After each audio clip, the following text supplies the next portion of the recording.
था, परमार वंश देखा, उसके बाद के जितने भी वंश होंगे, उसके पहले के जितने वंश होंगे, गुर्जर प्रतिहार वंश होंगे, इन सब में हम सब ने एक चीज़ कॉमन पाई थी कि यहाँ पे मुस्लिम आक्रमण होना शुरू हो गया था।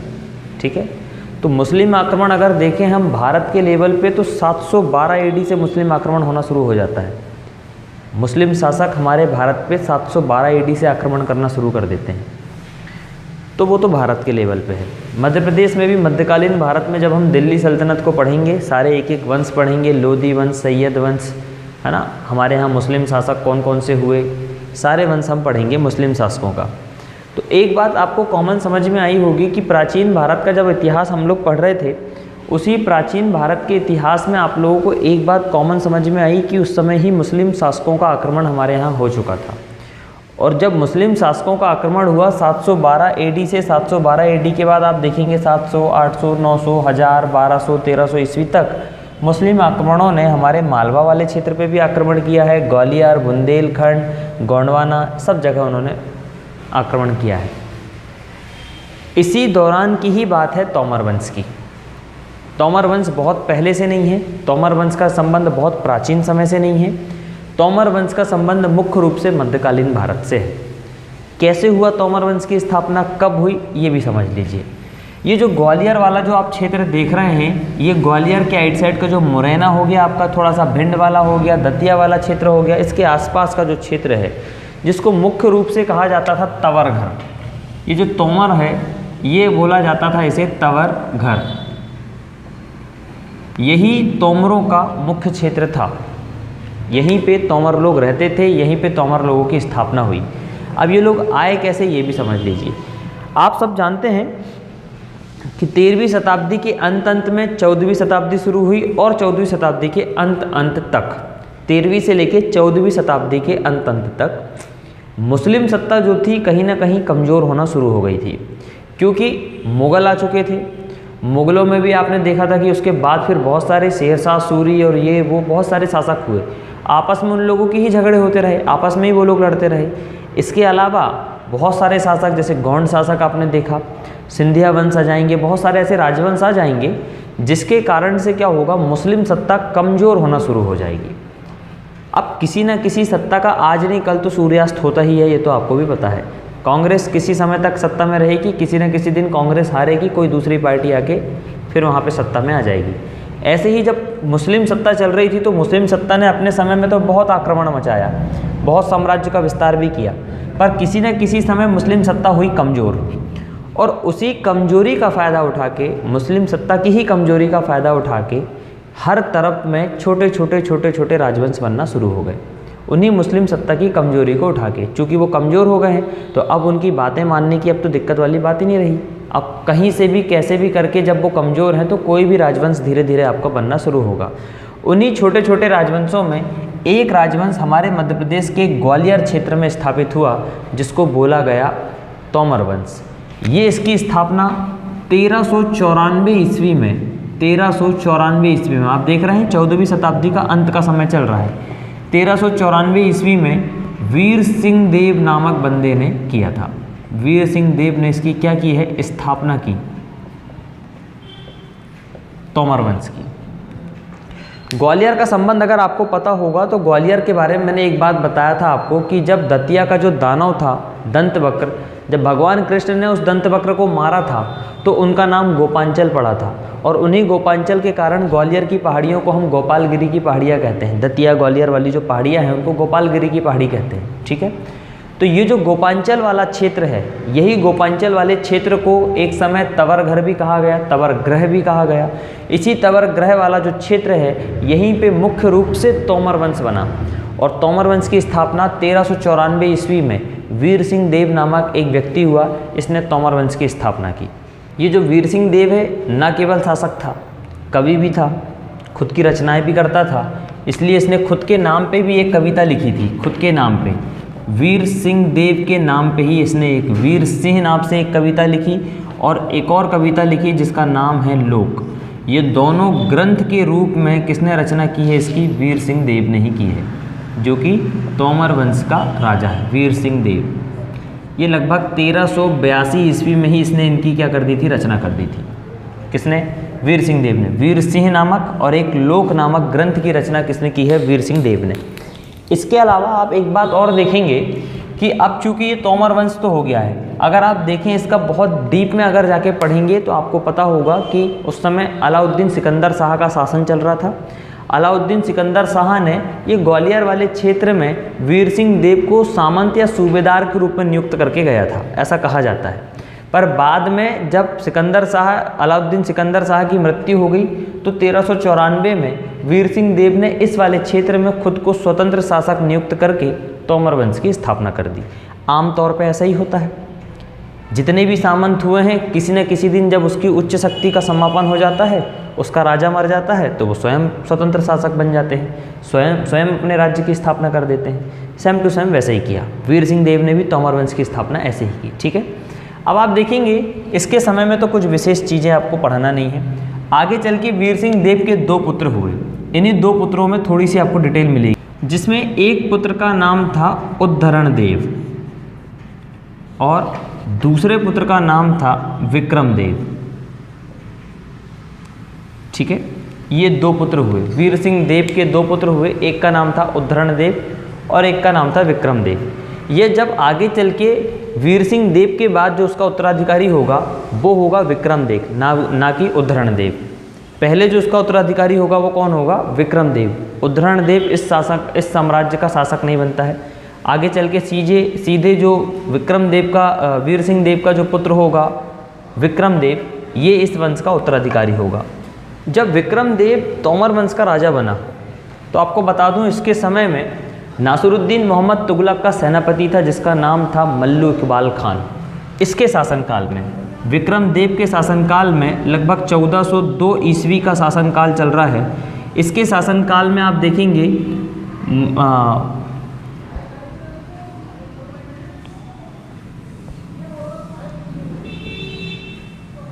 नासिरुद्दीन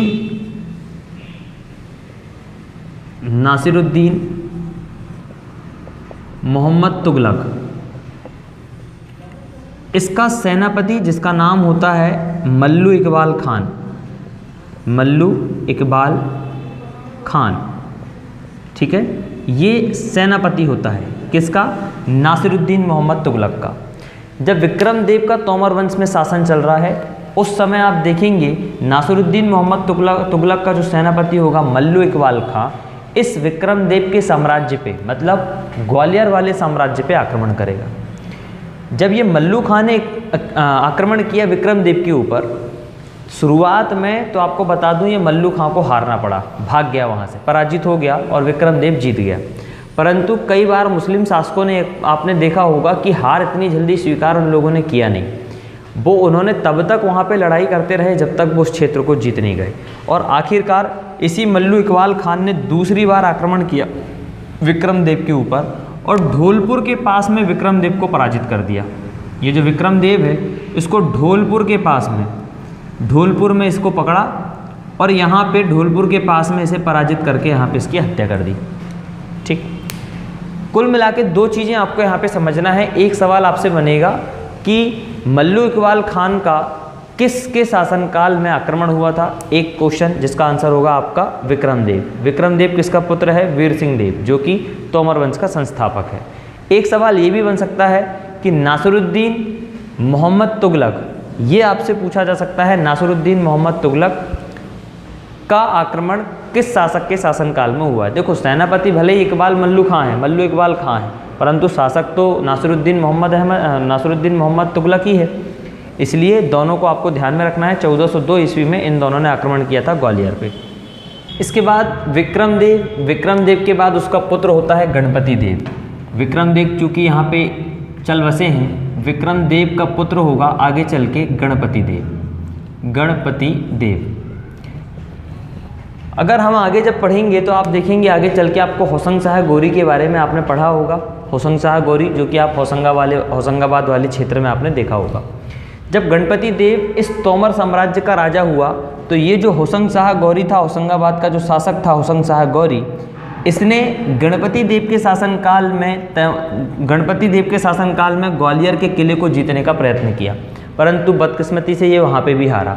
तो आपसे एक सीधा सीधा सवाल पूछेगा कि हुसैन शाह गौरी ने किस तोमर वंश के शासक के ऊपर आक्रमण किया था, तो इसके समय में गणपति देव के शासनकाल में हुसैन शाह गौरी ने, हुसैन शाह गौरी जो कि गौरी वंश का शासक था, हुसैन शाह गौरी ने कहाँ पे आक्रमण किया था? ग्वालियर के किले पे, ग्वालियर के किले पे असफल आक्रमण किया था। क्या किया था? असफल। असफल मतलब जीता नहीं, असफल आक्रमण किया। ये आप लिख सकते हैं यहाँ पे। गणपति देव, जब गणपति देव के बाद इसका पुत्र हुआ डूंगर सिंह देव, बहुत इंपॉर्टेंट राजा है, यहाँ से आपको सवाल पूछने की संभावना बनती है।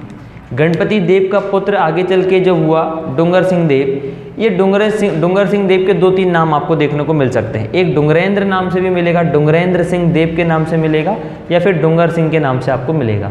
गणपति देव का पुत्र हुआ ये डूंगर सिंह देव। आप देखेंगे कि चूंकि हुसैन शाह गौरी ने उसके पापा के समय से ही यहाँ पे आक्रमण करना शुरू किया था, भले ही इसने असफल आक्रमण किया है, पर बार बार हुसैन शाह गौरी आक्रमण कर रहा था। जब इसका बेटा डूंगर सिंह देव यहाँ पे राजा बन गया, तब इसी हुसैन शाह गौरी से पीछा छुड़ाने के लिए इसने जौनपुर के राजा की मदद ली। और जौनपुर के राजा से जब इसने मदद ली तो स्वाभाविक सी बात है कि मदद के बदले में इसको कर देना पड़ेगा। तो ये सवाल भी आपसे पूछा जा सकता है कि किस शासक ने जौनपुर के राजा की मदद लेकर हुसैन शाह गौरी से अपना पीछा छुड़वाया। एक सवाल ये बनेगा। और डूंगर सिंह देव जब उसने मदद ली तो उनको वहाँ पे कर भी देना पड़ा, जौनपुर के शासक को कर भी देना पड़ा। जब भारत का इतिहास आएगा तब आपको उस जौनपुर के शासक के बारे में पढ़ेंगे, तब आपको वहाँ पे डूंगर सिंह देव से प्राप्त कर की आपको चीज़ें पता चलेंगी कि डूंगर सिंह देव नाम का कोई राजा था जिसने जौनपुर में भी कर देने का काम किया था, जौनपुर के शासक को भी उसने कर दिया था। परंतु डूंगर सिंह देव एक स्वतंत्र शासक रहा, किसी के अधीन रहते हुए काम नहीं किया, ना तो जौनपुर के राजा के अधीन, ना तो हुसैन शाह गौरी के अधीन। अंततः हुसैन शाह गौरी को इसने वहाँ से भगाने में सफलता प्राप्त की और डूंगर सिंह देव वहाँ पे स्वतंत्र शासक के रूप में शासन कर रहा है। ठीक है, दोनों चीज़ों को पढ़ना है। डूंगर सिंह देव का शासनकाल मुख्य रूप से जाना जाता है कि इसने अपने शासनकाल में जैन धर्म के लिए बहुत काम किया है। जैन धर्म को इसने क्या दिया है? प्रश्रय दिया हुआ है। प्रश्रय का मतलब होता है कि उसको आश्रय दिया हुआ है। जैसे कोई राजा है, मुस्लिम शासक है, परंतु वो किसी हिंदू धर्म को भी मान रहा है और उसने अपने शासनकाल में हिंदू धर्म को आश्रय दे के रखा हुआ है, संरक्षण दे के रखा हुआ है, तो ये सबसे इम्पॉर्टेंट टॉपिक हो जाता है। ऐसे ही डूंगर सिंह देव ने अपने शासनकाल में जैन धर्म को संरक्षण दे के रखा हुआ था। यही सबसे ज़्यादा इम्पॉर्टेंट आपको देखने को मिलेगा इस डूंगर सिंह देव के समय में। तो इसके राज्यकाल में क्या हुआ है? जब ये शासक बना डूंगर सिंह देव, बता दूं आपको मैं, 1424 ईस्वी में ये शासक बना, 1424 ईस्वी में। और 1424 ईस्वी के बाद में आप देखेंगे ग्वालियर वाले क्षेत्र में जैन धर्म के लोगों की बहुत ज़्यादा संख्या आपको देखने को मिलेगी, क्योंकि जैन धर्म के लिए संरक्षण का काम अब तैमूर वंश का जो राजा है डूंगर सिंह देव वो करने लगा है। तो स्वाभाविक सी बात है कि जैन धर्म अब यहाँ से आगे बढ़ के दिखेगा आपको। मतलब एक बात तो ये तय हो गई कि डूंगर सिंह देव के समय में तोमर वंश एकदम सर्वोच्च सत्ता के रूप में काम करने लगा था, क्योंकि चारों तरफ डूंगर सिंह देव का नाम चल रहा था। इसने अपने शासनकाल में धर्म को लेके काम किया, स्थापत्य कला को लेके काम किया। मतलब ये कह सकते हैं आपकी तोमर वंश का स्वर्णिम युग अगर आप देखें तो डूंगर सिंह देव के समय में आपको देखने को मिलेगा, और इसके बाद फिर राजा मान सिंह के समय में। तो ये दो राजा तोमर वंश के लिए, हमारे मध्य प्रदेश पीसीएस के लिए बहुत ज़्यादा इंपॉर्टेंट है। क्यों? क्योंकि ये राजा भी है, साथ में इसने जैन धर्म को आश्रय दिया है। इसके समय में तैमूर वंश बहुत अच्छे पद में पहुंच गया, अच्छे लेवल पे पहुंच गया है, बड़े बड़े स्थापत्य कला का इन्होंने काम किया है, इसलिए हमें इनका ध्यान रखना जरूरी है। आगे चल के डूंगर सिंह देव का जो पुत्र होगा उसका नाम होगा कीर्तिपाल। कीर्तिपाल, इसे कहीं कहीं आप देखेंगे कीर्ति सिंह के नाम से भी आपको देखने को मिलेगा। ये कीर्ति सिंह, कीर्ति सिंह के नाम से भी आपको मिलेगा, कीर्ति सिंह देव। ये किसका बेटा हुआ? डूंगर सिंह देव का बेटा हुआ। जब ये राजा बना, कीर्तिपाल जब राजा बना तो ये राजा बना था 1458 ईस्वी में। 1458-59 ईस्वी के दौरान जब ये तैमूर वंश का, तोमर वंश का राजा बना, तो तोमर वंश के समय में आप देखेंगे कीर्तिपाल के समय में ही एक आक्रमण होगा बहलोल लोदी का। बहलोल लोदी का यहाँ पे आक्रमण होगा। तो ये सवाल आपसे पूछा जा सकता है कि किस तोमर वंश के शासक के समय में बहलोल लोदी ने आक्रमण किया था ग्वालियर वाले किले पे। तो कीर्तिपाल के समय में बहलोल लोदी ने आक्रमण किया था ग्वालियर के किले पे। ग्वालियर के किले को घेर भी लिया, काफ़ी कुछ तहस नहस भी किया, परंतु कुल मिला के तोमर वंश अभी भी बचा हुआ था बहलोल लोदी के बाद। ठीक है, और इसी कीर्तिपाल के बाद बहलोल लोदी का जब आक्रमण हुआ तो इस कीर्तिपाल के बाद इसका पुत्र जो होगा वो शासक बनेगा। इसके पुत्र का नाम था कल्याणमल। इसके पुत्र का नाम था कल्याणमल, और कीर्तिपाल के बाद कल्याणमल इस वंश का क्या होगा, अगला शासक होगा, तोमर वंश का अगला शासक होगा। अब कल्याणमल जैसे ही समय में राजा बना तो आपको बता दूं इस कल्याणमल के समय में कोई भी विशेष घटना नहीं घटी, बस राजा बन के बैठे रहे और इनके समय में कोई विशेष काम हुआ ही नहीं। बस एक चीज़ आपको ध्यान रखना है कि कीर्तिपाल के समय में बहलोल लोदी का आक्रमण हुआ, उसके बाद उसका पुत्र हुआ कल्याणमल। कल्याणमल के समय में कोई विशेष काम हुआ नहीं। अच्छा, एक बात और आप ध्यान रखेंगे कि ये जो बहलोल लोदी है, जब इसने आक्रमण किया तो आपने यहाँ पे देखा है टीकमगढ़ के पास में एक गढ़कुंडार करके क्षेत्र मिलेगा। यहाँ पे है एक गढ़कुंडार क्षेत्र। इस गढ़कुंडार क्षेत्र में आपको बता दूं मैं, यहाँ का जो राजा था मलखान सिंह का, इसका नाम था मलखान सिंह। इस मलखान सिंह की मदद से बहलोल लोदी ने ग्वालियर वाले किले पे आक्रमण किया था। दोनों चीज़ों को आपको याद रखना है कि ये जो बहलोल लोदी है इसने मलखान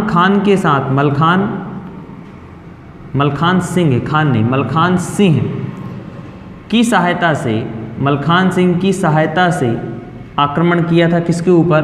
कीर्तिपाल के ऊपर, जो कि ग्वालियर का राजा था उस समय, तोमर वंश का राजा था। किसने आक्रमण किया था? बहलोल लोदी ने। तो ये दोनों चीज़ें आपको ध्यान रखना है। इसके बाद आप देखेंगे कल्याणमल के बारे में, तो कल्याणमल के समय में आपको कोई विशेष चीज़ें नहीं मिलेगी, और इसी कल्याणमल का बेटा होता है राजा मान सिंह, और यही मान सिंह जो होगा इस तोमर वंश का सबसे प्रतापी शासक होगा राजा मान सिंह। इसके बारे में बहुत कुछ पढ़ना है आपको। राजा मान सिंह जो है तोमर वंश का सबसे प्रतापी राजा है, और इसके शासनकाल में तोमर वंश जिस लेवल पे गया, अच्छे के इन्होंने दांत खट्टे कर दिए। राजा मान सिंह के समय में तोमर वंश में न केवल राजनीतिक स्थिति बहुत अच्छी हुई, बल्कि सांस्कृतिक स्थिति भी बहुत अच्छी हुई। कवियों को संरक्षण मिला, स्थापत्य कला में अच्छा काम हुआ, लोगों में खुशहाली रही, साम्राज्य बहुत अच्छा चला। ये सारी चीज़ें आपको देखने को मिलेगी तोमर वंश के समय में, राजा मान सिंह के समय में। ये जो कल्याणमल है, इस कल्याणमल का एक नाम आपको और देखने को मिलेगा, इसे भूप मुनि के नाम से भी जानते हैं। भूप मुनि, ये नाम बस ध्यान रखना आप कल्याणमल का, ठीक है। कल्याणमल को भूप मुनि भी कहा जाता था। कल्याणमल का बेटा जब राजा मानसिंह हुआ, राजा बना, तो राजा मानसिंह के समय में आप देखेंगे इसने सारे लोदी वंश के शासकों से टक्कर लिया, जिसमें बहलोल लोदी का भी इसने आक्रमण देखा। बहलोल लोदी के बाद इसी का बहलोल लोदी का जो बेटा है सिकंदर लोदी से भी आक्रमण किया, और उसके बाद इब्राहिम लोदी से भी इसने आक्रमण किया। इसने सारे लोदी वंश के आक्रमण का सामना किया राजा मानसिंह ने। 1501 ईस्वी में जब पहली बार सिकंदर लोदी ने आक्रमण किया, पहली बार सिकंदर लोदी ने ग्वालियर के किले पे आक्रमण किया, तब राजा मानसिंह ने सोचा कि इस समय अगर मैं इसके साथ युद्ध करूंगा तो दिक्कत वाली बात है, क्योंकि राजा मानसिंह उस पूर्ण रूप से तैयार नहीं थे। तो राजा मानसिंह ने अपने बेटे का नाम था विक्रमादित्य, और एक प्रतिनिधि था जिसका नाम था निहाल सिंह। इन दोनों को इन्होंने क्या किया, सिकंदर लोदी के पास पहुंचा दिया, और सिकंदर लोदी के पास जाने के बाद इन्होंने एक संधि पत्र पे साइन कर दिया, सिग्नेचर कर दिया। 1501 ईस्वी में जब सिकंदर लोदी ने पूरे ग्वालियर किले को घेर लिया, ग्वालियर किले पे आक्रमण की पूरी तैयारी कर ली, तो राजा मानसिंह ने अपने बेटे विक्रमादित्य और निहाल सिंह को सिकंदर लोदी के दरबार में पहुंचा के एक संधि में साइन करवा ली कि भैया आक्रमण मत करो, क्या चाहिए आपको, पैसा चाहिए, धन चाहिए, सोने चाहिए, चांदी चाहिए, क्या चाहिए बताओ, जो चीज़ चाहिए वो लो और वापस जाओ। तो शुरुआत में तो यही हुआ कि 1501 ईस्वी में सिकंदर लोदी ने जब आक्रमण किया, तो इस आक्रमण में मानसिंह ने क्या किया, अपने पुत्र के माध्यम से, अपने प्रतिनिधि के माध्यम से एक संधि करवा ली, और उस संधि में बहुत सारा धन देकर सिकंदर लोदी को वापस पहुंचा दिया। पर लालचियों का क्या होता है कि कितना ही उनको मिल जाए वो कभी रुक नहीं सकते। सिकंदर लोदी भी अपने समय का बहुत बड़ा लालची था। बहुत कुछ मिला पर बहुत कुछ हासिल करने के चक्कर में उसने बहुत कुछ गंवाया भी। 1501 ईस्वी में जब उसको इतना धन मिल के यहाँ से जब ये वापस जा चुका था फिर भी वो नहीं माना, और 1505 ईस्वी में एक बार फिर से आ गया ग्वालियर के किले पे आक्रमण करने के लिए। 1501 में एक बार सोना चांदी पैसा धन लेके चला गया, फिर 1505 में एक बार फिर से आया आक्रमण करने के लिए। अब जब ये आक्रमण करने के लिए आया तो भाई मानसिंह कब तक इसको पैसे देगा, बार बार ऐसे संधि करेंगे, बार बार आएगा पैसे देगा, ऐसे में तो साम्राज्य खत्म होगा, हम गरीब होते जाएंगे धीरे धीरे करके। इसलिए राजा मानसिंह ने डिसाइड किया कि एक काम करते हैं, एक बार इसके दांत खट्टे कर ही देते हैं। घमासान युद्ध हुआ राजा मानसिंह और सिकंदर लोदी के बीच में ग्वालियर किले को लेके, और अच्छी बात ये थी कि सिकंदर लोदी को मानसिंह ने बहुत तरीके से हराया, दांत खट्टे कर दिए उस बंदे के, धुआं धुआं निकाल दिया और सिकंदर लोदी को भागना पड़ा। अंततः मानसिंह ने ग्वालियर के किले को बचा के रखा, पूर्ण रूप से बचा के रखा। पर क्या होता है कि शेर किसी न किसी दिन बूढ़ा हो ही जाएगा। अब जब सिकंदर लोदी के बाद इसका बेटा इब्राहिम लोदी, लोदी वंश का शासक हुआ इब्राहिम लोदी, इस इब्राहिम लोदी ने एक बार फिर से राजा बनने के बाद ग्वालियर किले पे आक्रमण कर दिया। कहा जाता है कि जब इब्राहिम लोदी ने आक्रमण किया तो राजा मानसिंह किले के अंदर ही थे और बीमार थे, अस्वस्थ थे, और इब्राहिम लोदी ने जब ग्वालियर पे आक्रमण किया, युद्ध शुरू हो गया, तो उसी युद्ध के दौरान राजा मानसिंह की क्या हो गई, मृत्यु हो गई। राजा मानसिंह की मृत्यु हुई। तो दो चीज़ें आपको ध्यान रखना है, किस लोदी वंश के शासक के साथ युद्ध करते हुए राजा मानसिंह की मृत्यु हुई है, तो आंसर है इब्राहिम लोदी, ना कि सिकंदर लोदी, ना तो बहलोल लोदी।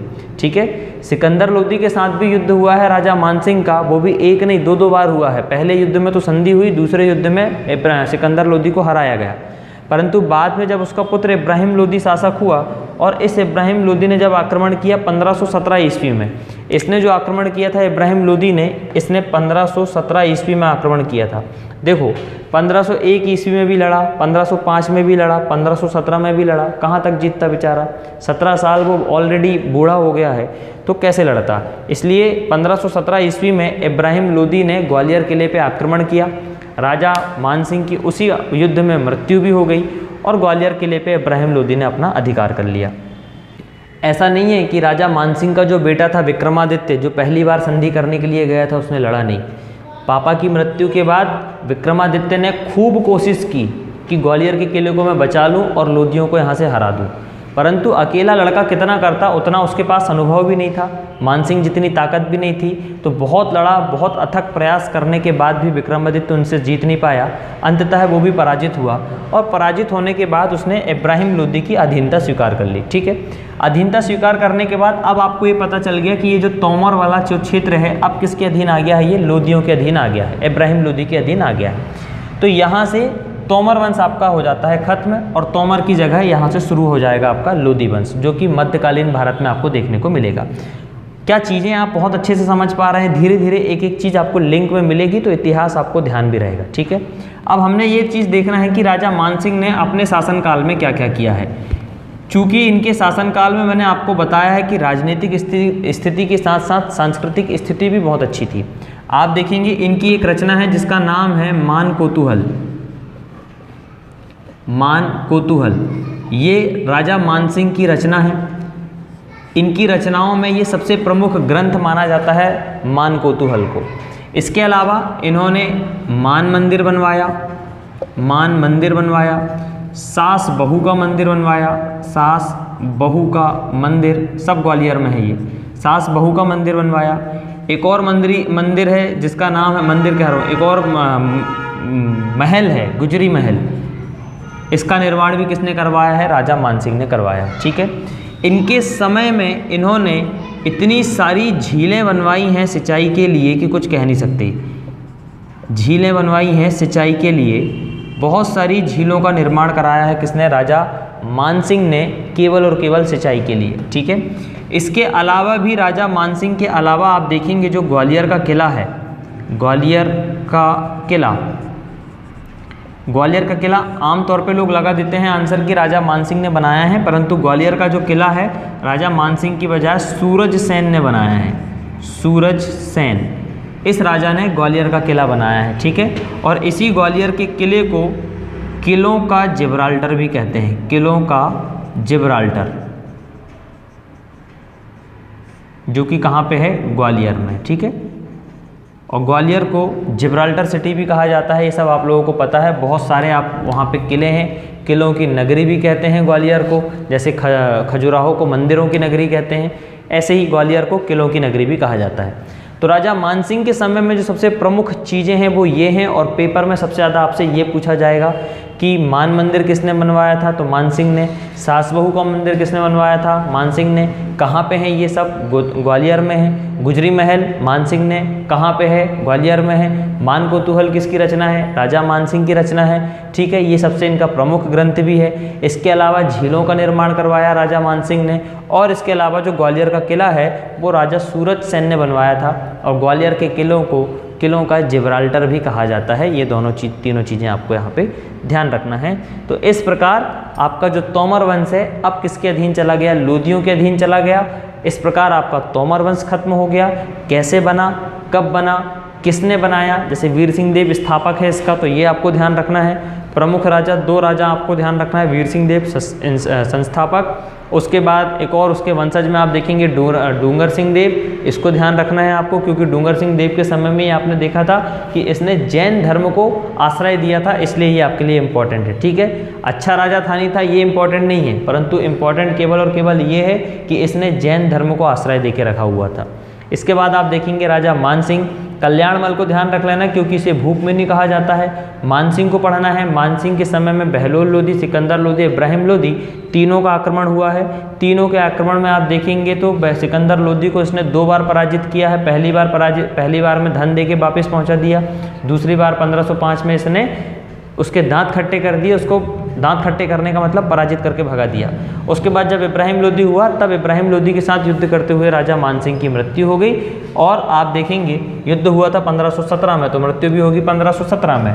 और उसके बाद जो ग्वालियर का तोमर वाला क्षेत्र है, तवरग्रह वाला क्षेत्र है, मुरैना के आसपास वाला जो क्षेत्र है, तोमरों का जो राजवंश है वो चला गया किसके अधीन, लोदियों के अधीन, ठीक है। ये बात आपको ध्यान रखना है।